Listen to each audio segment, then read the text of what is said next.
다 같이 찬송가 265장, 찬송가 265장 주 십자가를 지심으로 우리 같이 찬양드리겠습니다. 265장입니다.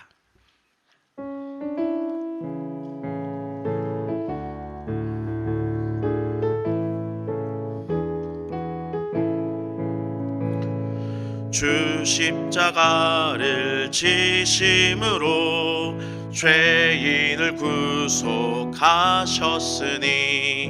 그 피를 보고 믿는 자는 주님의 진노 면하겠네. 내가 그 피를 유월절 그 양의 피를 볼 때에 내가 널 넘어서 가리라. 흉악한 죄인 괴수라도 예수는 능히 구원하네.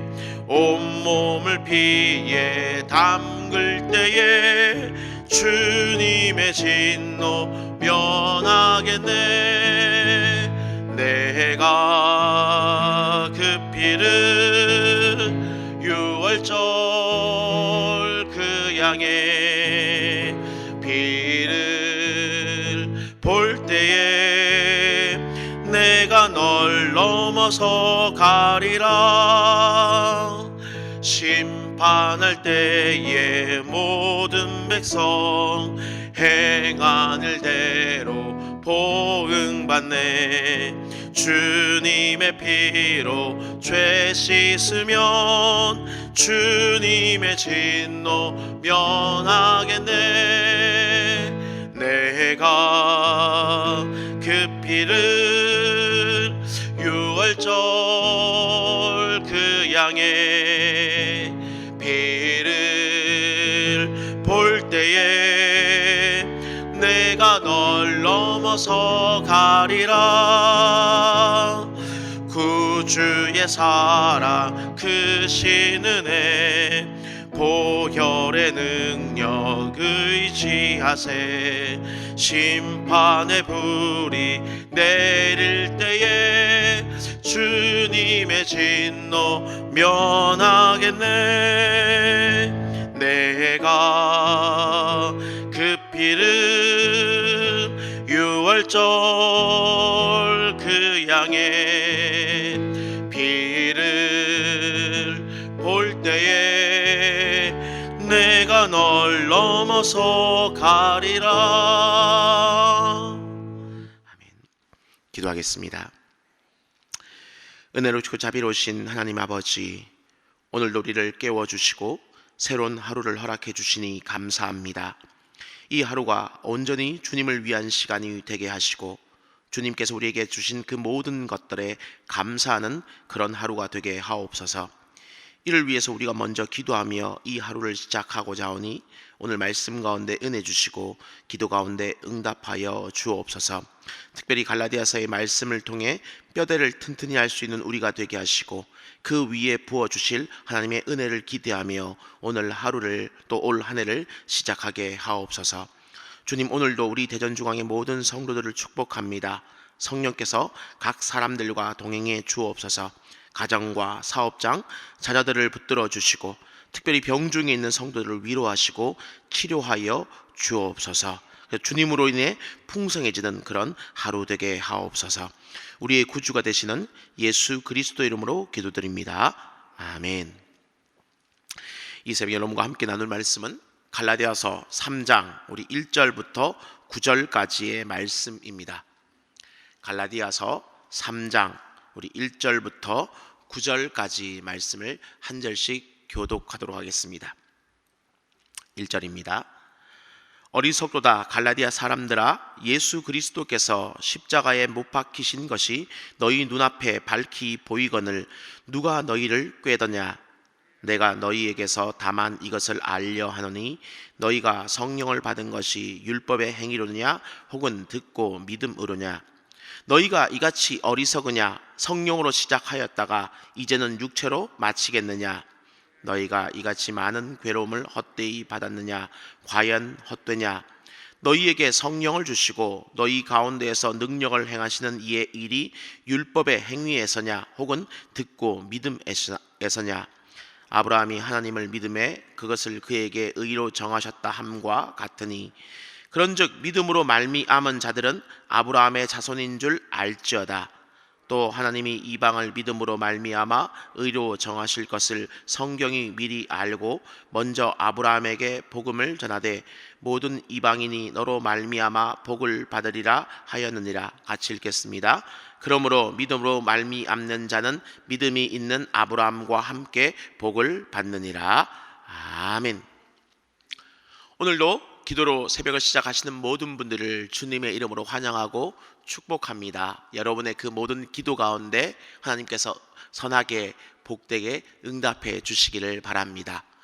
오늘은 갈라디아서 3장 우리 1절부터 9절까지의 말씀을 중심으로 율법의 행위가 다른 복음인 이유, 율법의 행위가 다른 복음인 이유라는 제목으로 함께 말씀을 묵상하도록 하겠습니다.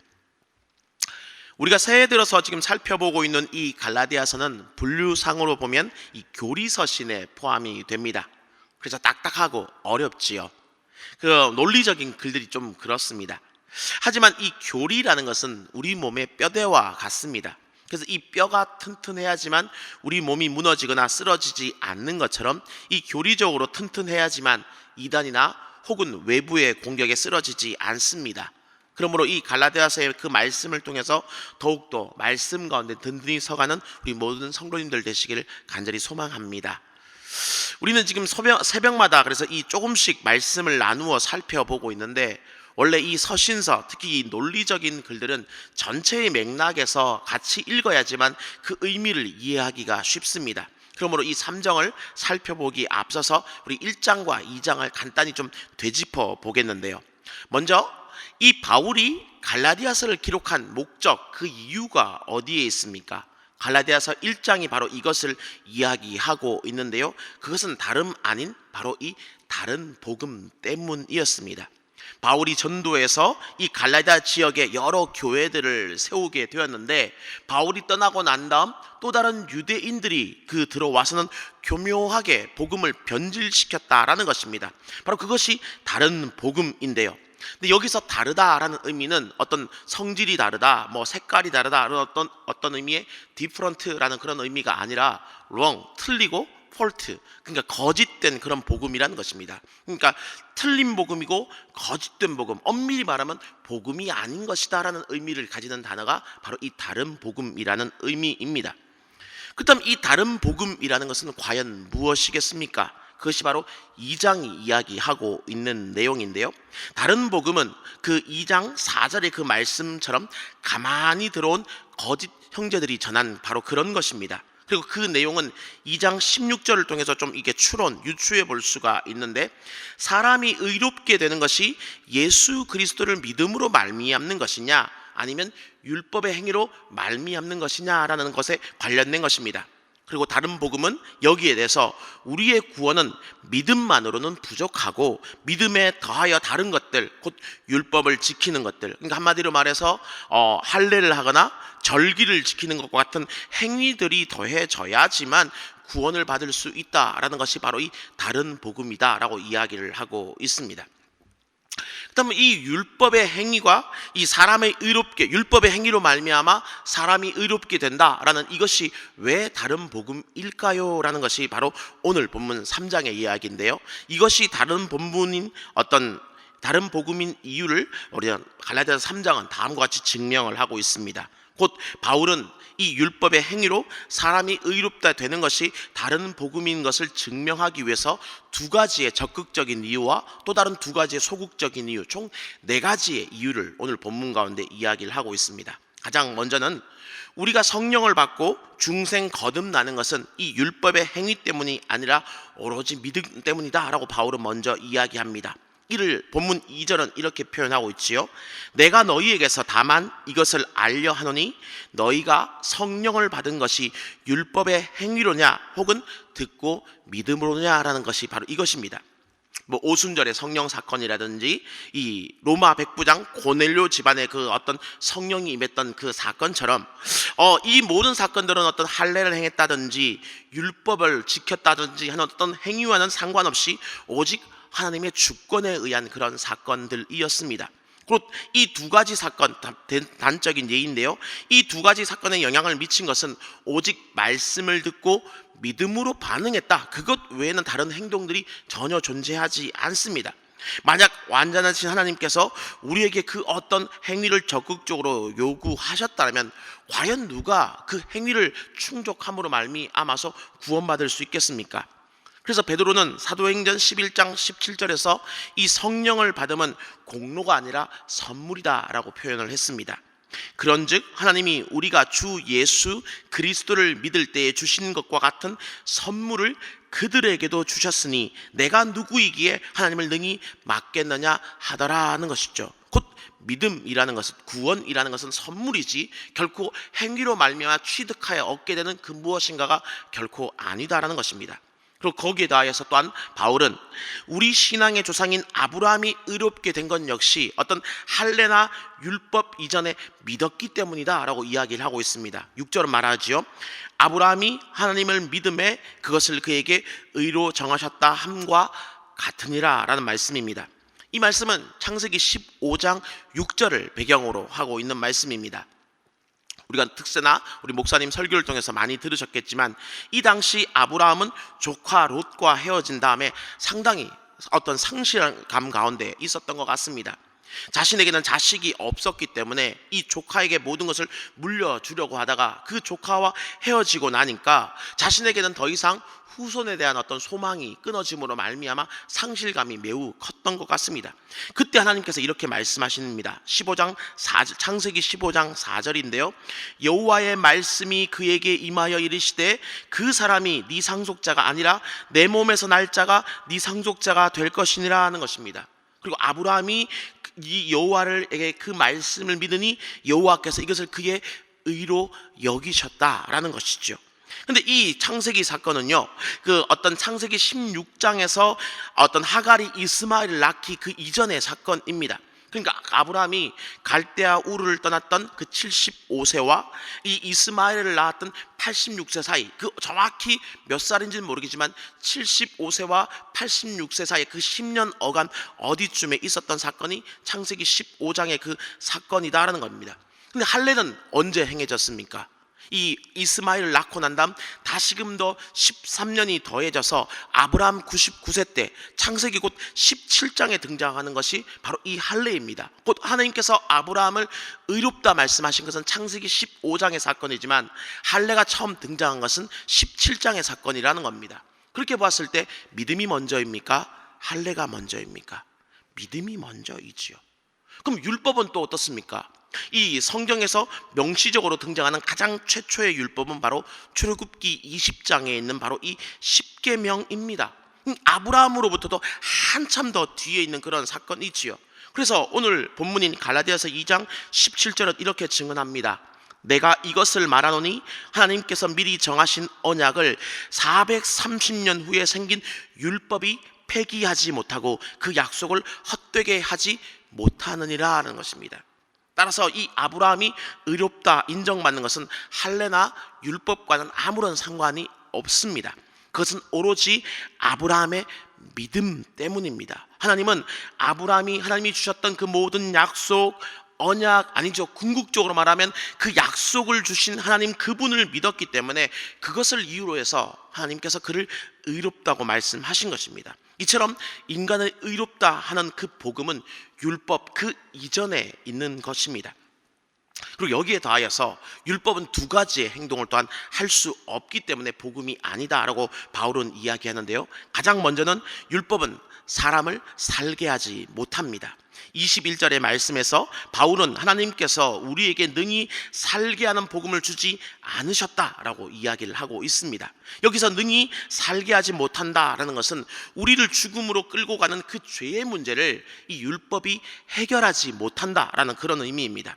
죄의 문제는 대가를 지불해야지만 해결될 수 있습니다. 근데 성경은 죄의 삭은 뭐라고 되어 있습니까? 사망이라고 되어 있죠. 한마디로 죄에게 어떤 대가를 지불하기 위해선 생명을 바쳐야지만 죄의 문제가 해결될 수 있다는 겁니다. 피를 흘려야지만 죄의 문제가 해결된다는 것이죠. 그래서 구약의 수많은 제사들 가운데 짐승들의 피 흘림이 있었던 이유가 바로 여기에 있습니다. 근데 이 짐승의 피 흘림도 엄밀히 말하면 좀 문제가 있습니다. 왜냐하면 이 짐승은 결코 인간과 등가 동일한 가치가 될 수 없기 때문입니다. 쉽게 생각해서 여러분이 어떤 자녀를 다쳤습니다. 근데 어떤 사람이 와서 개를 똑같이 내 개를 대신 다치게 만들 테니 당신 자녀를 다치게 만든 것을 좀 용서해 주시오 하면 여러분 용서하시겠습니까? 개하고 내 자녀하고 같은 어떤 수준으로 놀 수 있습니까? 결코 그럴 수 없지요. 그래서 짐승의 피 흘림은 엄밀히 말하면 어떤 죄의 문제를 해결하는 것이 아닙니다. 이 구약에 그래서 피 흘림의 제사는 하나의 예표에 불과합니다. 곧 궁극적으로 언젠가 우리의 모든 죄값을 대신하실 예수 그리스도가 오실 것인데 그것을 예표하는 그런 사건이 이 짐승의 피 흘림 사건이다라는 것이죠. 그래서 오직 예수 그리스도의 십자가 피 흘림만이 온전한 죄의 대가를 지불할 수 있습니다. 그리고 이것은 율법은 도무지 할 수 없는 일입니다. 그래서 율법은 사람을 살리지 못합니다. 그런데 어찌 율법이 복된 소식, 우리를 구원하는 소식, 복음이 될 수 있겠습니까? 또 거기에 더해서 율법은 사람을 의롭다 만들지 못합니다. 다른 복음을 전하는 이들은 이 율법의 행위로 의로워지려 하지만 바울은 11절에서 이렇게 말합니다. 하나님 앞에서 아무도 율법으로 의롭게 되지 못한다라고 말이죠. 또 하나님 앞에서 아무도 율법으로 말미암아 의롭게 되지 못할 것이니 것이 분명하니 이는 의인은 믿음으로 살리라 하였습니다 하는 겁니다. 물론 12절에 있는 그 말씀처럼 율법도 선한 것이기 때문에 온전히 그 율법을 100% 행하는 사람, 지키는 사람이 있다면 의로워질 수 있을 것이며 그 율법으로 말미암아 살 수도 있겠지요. 그러나 문제는 율법을 100% 지키려면 10절이 표현하고 있는 것처럼 그 모든 율법을, 그러니까 어떤 율법의 조항 하나도 빠짐없이 모든 율법을 24시간 365일 매 순간 매 호흡마다 지킬 수 있어야 된다는 겁니다. 그렇게 해야지만 율법으로 말미암아 의로워지고 살 수가 있게 되는 것입니다. 그럼 여러분에게 한번 물어보겠습니다. 여러분은 24시간 365일 율법을 지키실 수 있습니까? 혹 여러분이 아닌 주변의 누군가 중에서 과연 24시간 365일 율법을 지키시는 분을 여러분은 보신 적이 있으십니까? 심지어 그것이 율법의 외적인 행위뿐만 아니라 그 중심을 살피시는 하나님이 마음속까지 살펴보신다면 내가 마음으로까지도 결코 율법을 하나도 어기지 않는다라고 이야기할 수 있는 사람이 과연 있을까요? 아닙니다. 결코 그런 사람은 존재할 수 없습니다. 그렇기 때문에 율법을 지킴으로 말미암아 율법의 행위로 의로워질 수 있는 사람은 아무도 없습니다. 그래서 율법은 결코 복음이 아닙니다. 그럼 율법은 아무 쓸모가 없는 것입니까? 아니지요. 하나님께서 아무 쓸모없는 것을 우리에게 주시지는 않으셨습니다. 그렇다고 단순히 겁주기 위해서 율법을 주신 것도 아닙니다. 그러면 율법의 의미와 목적이 뭐겠습니까? 첫 번째로 율법은 모든 죄의 확산을 막는 것을 목적으로 하고 있습니다. 이 율법이 있기 때문에 우리는 죄를 짓고자 하는 그 마음을 멈출 수 있다는 겁니다. 19절은 말하지요. 그런즉 율법은 무엇이냐? 범법함으로 더하여 진 것이니라. 곧 우리가 죄를 짓고자 하는 그 마음이 들 때에 이 법으로 말미암아서 죄를 지으면 이런저런 벌을 받는다라고 말하기 때문에 멈추는 부분이 분명히 존재한다는 겁니다. 이렇게 운전을 하고 쫙 가고 있는데 앞에 속도 제한 카메라가 딱 있습니다. 속도 제한 카메라가 있기 때문에 우리가 어쩌면은 그 속도를 지키는 부분이 존재한다는 겁니다. 율법은 그런 부분에 죄의 확산을 막아주는 부분이 분명히 있고요. 또 거기에 더해서 율법은 우리를 예수 그리스도께로 인도하는 초등교사가 됩니다. 24절은 말하지요.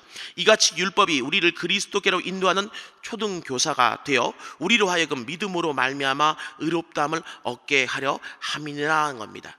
곧 율법은 우리가 어떤 것이 죄고 우리 죄 아래에 있는 우리의 모습이 어떻다는 걸 깨닫게 함으로 말미암아서 내가 도무지 나 자신의 힘으로는 내 능력으로는 구원받을 수 없겠구나, 내가 예수 그리스도께로 가야지만 내가 구원받을 수 있겠구나, 그것을 고대하고 기다리게 만들어 준다는 것입니다. 바로 이것이 율법의 또 다른 의미입니다. 그리고 뿐만 아니라 율법은 이 죄악된 어떤 애굽에서 홍해를 건너고 난 다음 구원받은 이스라엘 백성들에게 주어진 것이라는 것을 여러분 잊지 마십시오. 애굽 아래에 있는 사람들에게 율법이 주어진 것이 아닙니다. 이 홍해를 건넌 사람들, 이미 애굽을 벗어난 출애굽한 백성들에게 주어진 것이 율법입니다. 곧 무슨 의미냐? 율법은 구원받기 이전에 그 백성들이 그 율법을 지킴으로 말미암아 구원받으라라는 그런 의미로 주어진 것이 아니고요. 구원받고 난 다음에 그 백성들이 구원받고 난 다음에 나는 과연 어떻게 살아가야 될까라는 그런 의미로서 어떤 나침반처럼 주어진 것이 바로 이 율법이라는 겁니다. 여기에 대해서 혹시 여러분에게 다음에 기회가 있으면 한번 말씀을 좀 더 드리도록 하겠습니다. 결론적으로 이렇게 보았을 때 우리는 이 율법이 아니라 하나님의 그 믿음이 온 후에 그 그리스도의 십자가 때문에 우리는 구원을 받습니다. 따라서 우리는 어떤 율법의 행위가 아니라 믿음으로 하나님께 나가야만 되는 것입니다. 결코 다른 복음에 귀를 기울여서는 안 되는 것이죠. 그때 우리는 오늘 본문이 말하는 온전한 은혜를 받아 누릴 수 있습니다. 26절처럼 우리는 하나님의 자녀로 신분이 바뀌게 되고요, 27절처럼 예수 그리스도로 옷 입음으로 우리의 벌거벗은 수치가 가려집니다. 또 28절처럼 죄로 말미암아 막히고 단절되었던 모든 담이 허물어짐으로 말미암아 나와 하나님이, 나와 또 다른 형제가, 나와 나 자신이 화해하고 하나가 될 수 있습니다. 마지막으로 또한 29절처럼 우리는 하나님의 그 능력과 권세와 모든 것을 유업으로 이을 자, 후사, 곧 상속자가 될 수 있습니다. 바로 이것이 믿음으로 말미암아 우리에게 주어지는 은혜입니다. 근데 저는 이렇게 말씀을 준비하는 가운데 오늘 아침에 한 찬양이 자꾸 귀에 맴돌았습니다. 한번 들어보셨을 건데요, 나의 한숨을 바꾸셨네 라는 그 찬양입니다. 거기는 이렇게 되어 있습니다.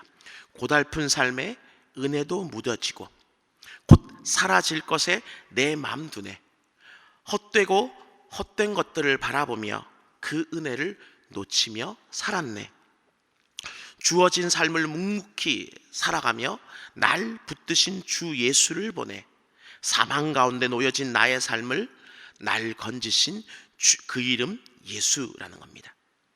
우리가 지금 살펴보고 있는 이 갈라디아서를 저에게 한마디로 요약해 보라라고 얘기하면 저는 이렇게 말씀드리고 싶습니다. 복음이면 충분합니다. 갈라디아서를 저에게 한마디로 요약하려면 바로 이 복음이면 충분합니다 라고 저는 요약을 하고 싶은데요, 그럼 한번 여러분에게 여쭙고 싶습니다. 여러분은 과연 복음이면 충분하십니까? 복음 하나만 있으면 다른 것이 내게 주어지지 않아도 여러분 감사하며 찬양하며 그렇게 살아갈 수 있습니까? 아니면 혹 제가 좀 전에 들려드렸던 그 찬양의 가사처럼 고달픈 삶 때문에 은혜가 무뎌지고 그래서 곧 사라질 것들, 헛된 것들에 혹 우리는 마음을 두고 살아가고 있지는 않을까요? 그 헛된 것들을 붙잡느라고 너무나 많이 발버둥 치는 가운데 정말 붙잡아야 될 은혜를 놓치고 우리는 살아가고 있지는 않을까요? 난 과연 주어진 그 모든 삶에 감사하며 그 주어진 삶을 묵묵히 살아가고 있을까요? 아니면 내 삶은 너무나 불공평하고 너무나 힘들고 고달프고 아프다고 불평하며 원망하며 내게 무엇인가 부족하기 때문에 더 주십시오, 더 주십시오, 더 주십시오라고 말하지는 않습니까? 잠언 30장 15절에 그 거머리의 두 딸처럼 족한 줄로 알지 못하고 다오다오 하는 그런 삶을 우리는 살고 있지는 않을까요? 다시 한번 여러분에게 말씀드립니다. 의인은 믿음으로 살아갑니다. 그 말은 믿음이면 충분하다는 겁니다. 믿음만 있으면 우리는 충분하다는 겁니다. 그리고 믿음으로 말미암아 주신 하나님의 은혜면 우리는 충분히 이 땅을 살아갈 수 있습니다. 하나님이 이 믿음 때문에 우리를 자녀 삼아 주시고 그리스도로 옷 입혀 주시고 죄의 수치를 가려 주시고 단절된 그 모든 관계를 회복시켜 주시고 하나님의 그 능력과 권세와 모든 것을 유업으로 우리에게 이어 주시겠다, 물려 주시겠다 말씀하고 있는데 더 이상 과연 우리는 무엇을 필요로 하고 살아가고 있을까요? 그래서 저는 간절히 소망합니다. 먼저 저 자신부터가 이 주님의 은혜로 충분히 만족하며 감사하는 그런 사람이 될 수 있게 해달라라고 그렇게 기도합니다. 하나님, 그래서 정말 복음이면 충분합니다, 바로 이 믿음을 항상 고백하며 살아갈 수 있기를 간절히 소망합니다. 그리고 이 고백이 저뿐만 아니라 여러분의 고백이 되시길 바랍니다. 새해를 시작하시면서 올 한 해 여러 가지 일들을 분명 만나실 겁니다. 작년보다 올해가 더 나아지기를 간절히 소망하지만 우리가 앞일을 알지 못하지 않습니까? 2022년이 2023년보다 더 나았다고 우리는 말하며 살아갈지도 모릅니다. 2023년 새로운 해가 되면 뭔가 더 좋은 일들이 일어날 것 같았는데 기대와 다르다, 왜 이래 하면서 불평하고 싶은 마음들, 순간들이 다가올지 모릅니다. 그래서 무수히 더 다른 어떤 헛된 것들, 사라진 것들을 우리를 붙잡고 싶어하는 그런 욕심들이 생길 수도 있습니다. 그때 오늘 말씀을 다시금 기억하셨으면 좋겠습니다. 의인은 믿음으로 말미암아 삽니다. 복음이면 충분합니다. 나를 구원해 주신 하나님의 은혜, 나를 끝까지 붙잡고 놓지 않으시는 그 주님의 은혜만 있으면 나는 충분히 모든 삶을 넉넉히 견디며 이기며 심지어 승리하며 살아갈 수 있습니다. 내게 그래서 복음이면 충분합니다. 믿음이면 충분합니다. 이 믿음으로 살아갈 수 있는 저와 우리 모든 성도들 되시기를 주님의 이름으로 축원합니다. 우리 이 시간 들은 바 말씀을 기억하면서 같이 기도했으면 좋겠습니다. 의인은 믿음으로 삽니다. 의인은 믿음이면 충분합니다 했던 이 고백이 우리의 고백 되어서 하나님, 이 믿음 고백, 신앙 고백으로 살아가게 하옵소서. 고달픈 그 삶의 현실 때문에 때로는 곧 사라질 것들, 헛된 것들이 자꾸 마음이 쏠리려고 하지만 그런 것들에 마음을 두지 않게 하시고 이미 내게 주어진 그 하나님의 은혜, 구원의 그 은혜를 더욱더 굳건히 붙잡게 하옵소서. 그래서 주어진 그 모든 것들에 감사하면서 사망 가운데 날 건지신 그 예수 그리스도만 바라보게 해 주시옵소서라고 기도했으면 좋겠습니다. 또한 이 믿음이 지금 여러분이 앉아있는 그 의자에 붙어있는 우리의 그 다음 세대 가운데, 우리의 그 청년부 가운데 흘러가서 그들 또한, 우리 다음 세대들 역시 또한 믿음의 다음 세대로, 굳건한 신앙의 세대로 믿음이면 충분합니다, 아버지 복음이면 충분합니다, 이 믿음으로 자라가는 우리 다음 세대 되게 해달라고 기도해 주시길 바랍니다. 또 이 나라와 이 민족을 불쌍히 여기셔서 이 복음으로 말미암아 충만해지고 충분해지는 그런 나라 되게 해달라고 우리 같이 한번 기도했으면 좋겠습니다. 이 시간 주님의 이름 간절히 한번 부르고 기도하겠습니다. 주여, 은혜로우시고 자비로우신 주님 감사합니다. 이 새벽에 주님 앞에 나와서 귀한 말씀을 드릴 아버지 말씀을 듣고 아버지 주 앞에 아버지 예배드리며 기도할 수 있도록 우리를 인도해 주심을 감사드립니다. 특별히 갈라디아서 3장의 귀한 말씀을 함께 우리가 묵상하였는데 이 말씀을 통해서 주님께서 들려주시는 그 음성에 온전히 귀 기울일 수 있는 우리가 될 수 있도록 주여 도와 주시옵소서. 의인은 믿음으로 산다 주님 말씀하신 것은 그 의인은 믿음이면 충분하다, 복음이면 충분하다 말씀하신 주님의 그 음성임을 우리가 온전히 아버지 듣게 하여 주시옵시고 그 음성이 아버지 우리 입술의 고백이 되게 해주심으로 말미암아 심령의 고백이 되게 해주심으로 말미암아서 그 어떤 순간 가운데서도 결국 세상의 그 어떤 것들을 바라보지 말게 하여 주옵시고 사라질 것들을 바라보지 말게 하여 주시옵시고 오직 주님의 은혜로 아버지여 그 복음만 붙들고 나갈 수 있도록, 나를 구원해 주신 주님의 그 은혜만 붙들고 나갈 수 있도록 우리를 붙잡아 주시기를 간절히 소망합니다.